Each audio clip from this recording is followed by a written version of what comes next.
ازيكم يا حبايبي، عاملين ايه؟ يا رب تكونوا بخير. بصوا يا جماعه، دلوقتي احمد ابني قال يعمل لنا مكرونه بشاميل، وانا هقيمك وهديكي درجه فيها. تمام. هو دلوقتي جبت له طبعا وبقول له دوق يا احمد وشوف بقى هتديني فيها كام، فكر وعجبك ولا لا. بس يا جماعه، اعملوا لايك للفيديو كده وانزلوا اشتركوا في القناه لو اول مره تشوفوا قناتنا، وفعلوا الجرس عشان يوصلكم من كل جديد. هو دلوقتي هيدوق وهيقول لي كم من 10. ماشي يا احمد؟ ماشي. يلا دوق. شوف دلوقتي. بسم الله.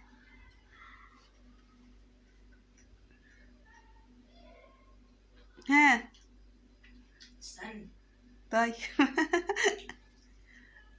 استطعم الاول. ماشي.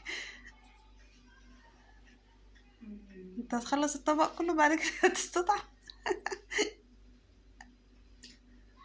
ها. 10 من 10 الصراحة. طب الحمد لله انا فزت في الاختبار يا جماعه. وما يقدرش يقول غير كده اصلا.